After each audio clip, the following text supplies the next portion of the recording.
Om Swastiastu, selamat pagi. Perkenalkan nama saya Nika Delisa Maharani dengan digit NIM 24480111005. Di sini dengan pembimbing yaitu Dr. Iketut Sumadi, M. Biomed, SPOT, dengan judul kasus atau case based discussion yaitu closed fracture clavicula sinistra dengan closed fracture post-type contusio pulmonar. Pendahuluan, fracture merupakan diskontinuitas tulang dan tulang rawan akibat trauma atau tekanan yang berlebihan. Fracture clavicle yaitu mewakili 2% hingga 10% dari seluruh fraktur. Sepertiga tengah klavikula mengalami fraktur pada 69% kasus, 1/3 distal mengalami fraktur pada 28% kasus, dan 1/3 bagian proksimal mengalami fraktur pada 3% kasus. Fraktur costa atau trauma toraks menyumbang 10-15% dari seluruh trauma. Di AS, trauma toraks menjadi penyumbang trauma-related death sebanyak 35%. 2 dari 3 kasus trauma toraks adalah fraktur costa. Identitas pasien, nama Tuan KAM, jenis kelamin laki-laki, umur 33 tahun, pekerjaan swasta, suku atau bangsa yaitu Bali atau Indonesia, agama Hindu, alamat Desa Pemaron, tanggal masuk rumah sakit 18 Mei 2024, tanggal operasi 21 Mei 2024, tanggal keluar rumah sakit 23 Mei 2024 dengan DPJP Dr. Iketut Sumadi, M. Biomed, SPOT. Anamnesis, keluhan utama, nyeri dada kiri dan bahu kiri, riwayat penyakit sekarang, pasien laki-laki 33 tahun, datang ke IGD RSUD Buleleng, diantar oleh keluarganya dengan keadaan sadar penuh pada tanggal 18 Mei 2024, pukul 7 WITA. Pasien datang dengan keluhan nyeri dada kiri dan gerak bahu kiri yang terbatas akibat kecelakaan lalu lintas kemarin malam pukul 23.00 WITA. Pasien mengatakan nyeri dirasakan terus-menerus dengan PAS skor 7/10. Pasien mengatakan pasien dibonceng oleh saudaranya, lalu pengendara kehilangan kendali, kemudian kendaraan oleng dan terjatuh. Pasien mengatakan jatuh ke arah samping kiri dan terbentur aspal. Pasien mengatakan menggunakan helm, pasien mengeluhkan nyeri dada saat bernafas, riwayat mual muntah, pusing, dan pingsan di sangkal. Riwayat penyakit terdahulu pernah mengalami patah tulang klavikula kiri dengan pengobatan operasi ORIF tahun 2021. Untuk penyakit keluarga tidak ada, riwayat alergi tidak ada, riwayat pribadi sosial merupakan seorang wira swasta. Pemeriksaan fisik yang pertama, airway maintenance with cervical spine controlnya, airway-nya clear. Breathing and ventilation, di mana breathing-nya spontan dengan frekuensi 21 kali per menit dengan saturasi oksigennya 99% on room air. Lalu untuk circulation with hemorrhagic control, yaitu sirkulasinya stabil dengan tekanan darah 120/80 mmHg dengan heart rate 100 kali per menit. Lalu untuk disability alert, exposure clear. Untuk kesadaran, kompos mentis E4V5M6. Untuk status pression, tekanan darah 120/80 mmHg, heart rate 100 kali per menit, respiratory rate 21 kali per menit, suhu 36 derajat Celcius, SpO2 99%, CRT kurang dari 2 detik, fast score 7/10.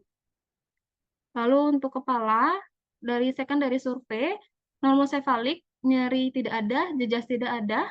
Untuk mata, anemis tidak ada, iteris tidak ada, perdarahan subkonjuktiva tidak ada, pandangan buram di sangkal, refleks pupil positif. Telinga tidak ada deformitas, keluar cairan dari telinga tidak ada, di hidung tidak ada deformitas, jejas tidak ada, deviasi septum nasi tidak ada, krepitasi tidak ada, bengkak tidak ada. Untuk tenggorokan, sumbatan tidak ada. Chest, spine, neck, and shoulder itu nyeri tekan positif, krepitasi positif, pembesaran kelenjar getah bening tidak ada, JVP normal. Lalu untuk toraksnya di sini normal, untuk abdomen dalam batas normal, lalu ekstremitas akralnya hangat, positif, jejas tidak ada, perdarahan aktif tidak ada, nyeri ada di ekstremitas atas kiri, lalu deformitas tidak ada, capillary refill time kurang dari 2 detik. Berikut adalah pemeriksaan fisik berdasarkan status lokalis regio shoulder sinistra, di mana dari look tidak ada jejas, tidak ada perdarahan aktif, bone expose tidak ada, tapi terdapat edema, deformitas ada, angulasi ada. Dengan feel nyeri tekan positif, krepitasi positif, capillary refill time kurang dari 2 detik, sensoriknya positif normal, move-nya, ROM pasif dan aktif shoulder joint terbatas karena nyeri. Lalu untuk status lokalis regiotoraks, untuk look-nya sendiri, dalam batas normal, dengan feel terdapat nyeri tekan positif, krepitasi positif. Asesmennya adalah suspek closed fracture clavicle sinistra dan suspek closed fracture costa. Untuk pemeriksaan penunjang, hasil bacaan toraks AP untuk core-nya bentuk, ukuran, dan posisi normal, pulmo tampak infiltrat di lapangan tengah bawah paru kiri, tidak tampak kavitas atau nodul, corokan bronkovaskular normal, hilus kanan kiri normal, sinus photophrenicus kanan kiri dome shape, skeletal fracture costa 23578, fracture os clavicle kiri 1/3 lateral, tampak fracture clavicula kiri 1/3 tengah terpasang plate screw dengan callus formation. Lalu untuk soft tissue, swelling disertai emfisema subkutis dinding dada kiri. Nah, selanjutnya untuk kesan, contusio pulmonum kiri, hematoraks kiri, fracture costa 23578, fracture os clavicula kiri 1/3 lateral, old fracture clavicula kiri 1/3 tengah terpasang plate screw dengan callus formation, lalu ada emfisema subkutis dinding dada kiri. Selanjutnya untuk pemeriksaan laboratorium, di sini kita lihat pada WBC ada peningkatan 15,7, lalu untuk neutrofilnya ada peningkatan, limfositnya ada peningkatan. Selanjutnya untuk GDA-nya itu 101 mg per dl kurang dari 200. Lalu untuk MPV-nya 9,4. Untuk BTCT-nya di sini dalam batas normal. Lalu untuk faal ginjal pada ureum mengalami peningkatan yaitu 21,7 untuk kreatinin serum dalam batas normal, faal hati SGOT 61,2, lalu untuk SGPT ada 30,5 di mana SGOT mengalami peningkatan. Lalu untuk elektrolit dan gas darah, untuk kaliumnya di sini mengalami penurunan serta kalsium ionnya mengalami penurunan. Untuk diagnosis yaitu closed fracture clavicle sinistra dengan closed fracture costocontasio pulmonal. Untuk diagnosis komplikasi dan penyerta tidak ada. Untuk terapi awal diberikan drip petidin 100 mg plus ketorolac 60 mg dengan oksigen NC2-LPM dalam DS persen 500 cc habis dalam 20 TPM. Terapi definitifnya observasi tanda-tanda distres nafas dengan planning remove implant plus ORIF PS tanggal 21 bulan 5 2024. Uraian operasi yang pertama adalah dengan posisi supine, lalu dilakukan disinfeksi dan draping, lalu dilakukan insisi anterior, direduksi fragmen fiksasi dengan 1 lock screw dan S-plate locking 9 hold 7 screw, dicek stabil, lalu irigasi luka dan kontrol perdarahan, dan dilakukan jarit luka dan tutup luka. Untuk hasil post-operasi, berikut adalah hasil bacaan radiologi dengan bacaan shoulder AP, tampak fracture os clavicula kiri 1/3 tengah, terpasang plate screw, dengan kedudukan dan posisi baik. Rabikulasi tulang normal, tidak tampak dislokasi sendi, tidak tampak lesi litik atau blastik, celah sendi normal, tampak soft tissue swelling. Lalu untuk kesannya, fracture os clavicula kiri 1/3 tengah, terpasang plate screw, dengan kedudukan dan posisi baik.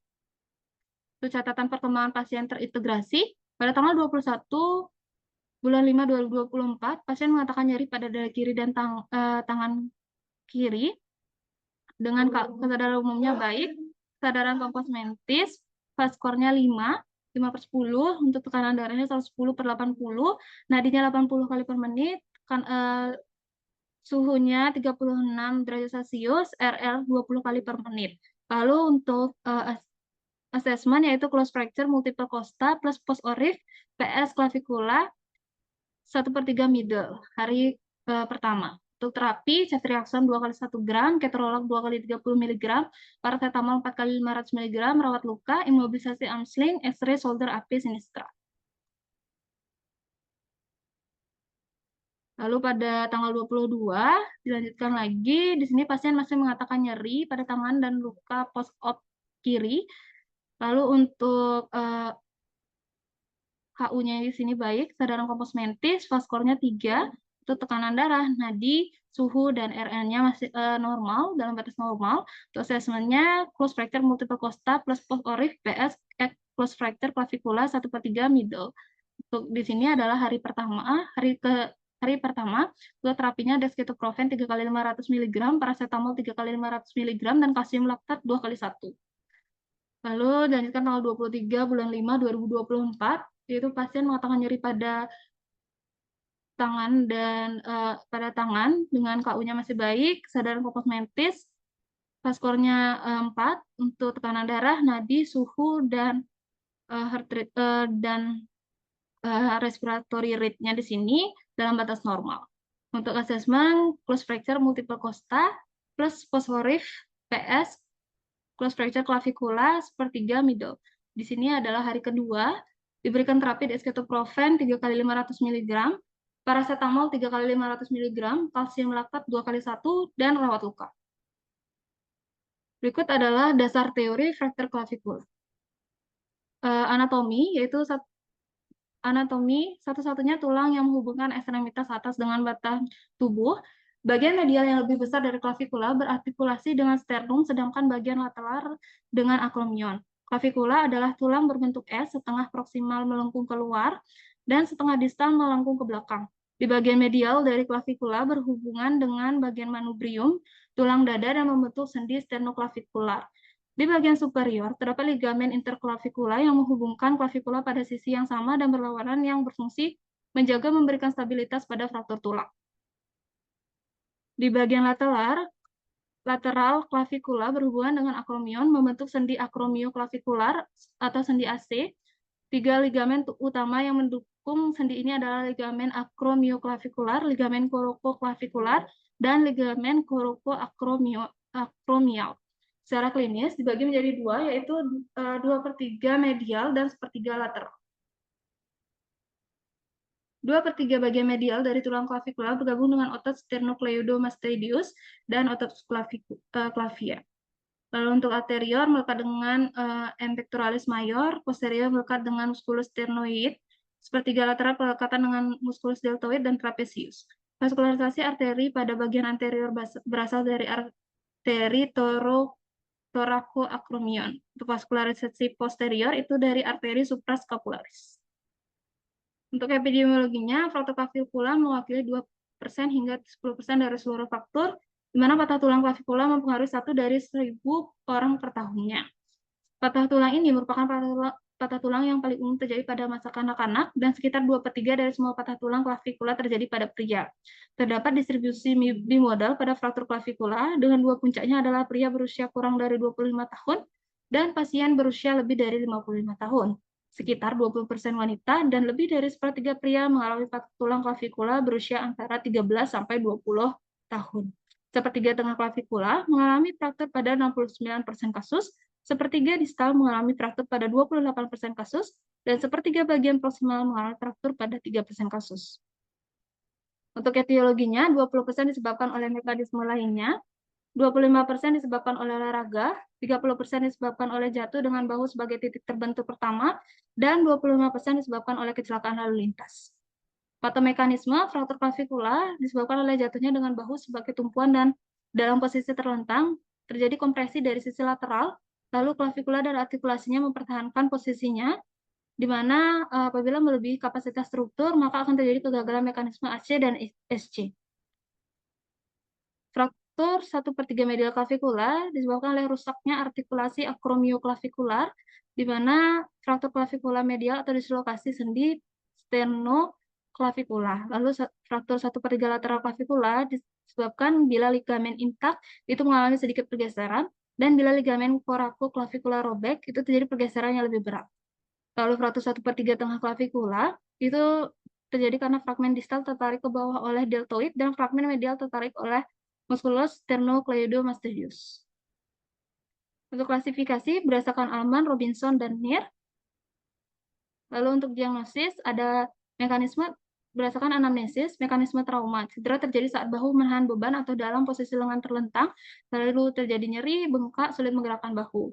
Pada pemeriksaan fisik berdasarkan LFM, untuk uluknya pembengkakan dan hematoma pada sisi bahu yang terbentuk atau menjadi tumpuan, kerusakan atau kulit yang terbuka, adanya kelainan bentuk di sekitar klavikula atau deformitas, dan terjadi ekimosis.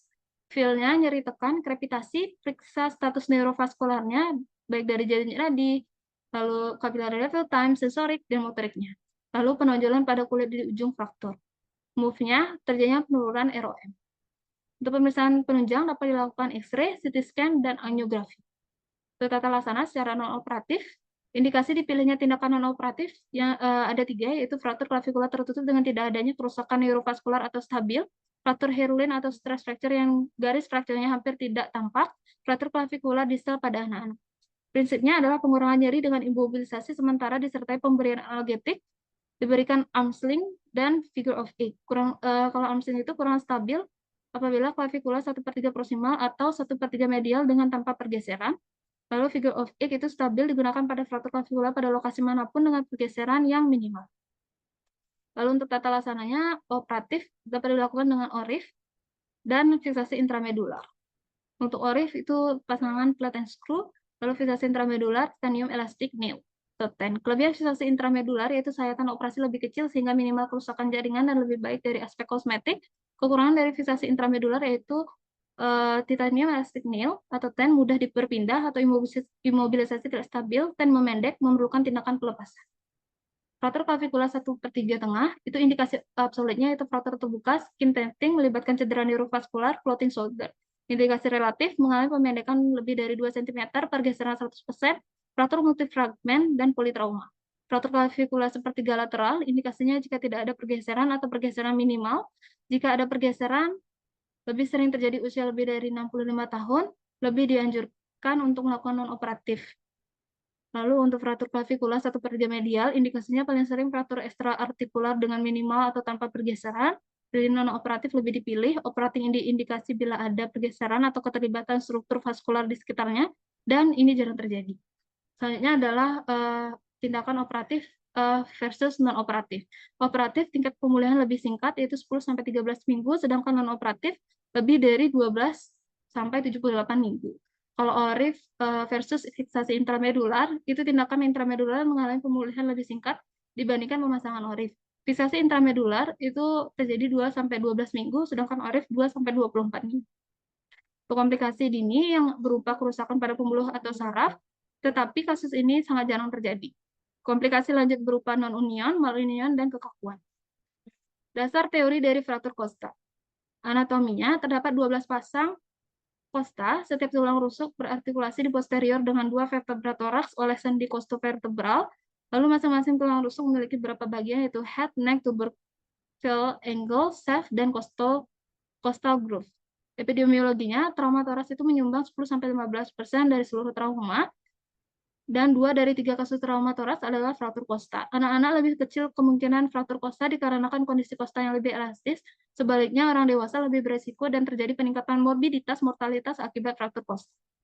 Etiologinya, fraktur kosta bisa bersifat trauma atau non-trauma, kebanyakan disebabkan oleh trauma tembus langsung atau tumpul pada dada.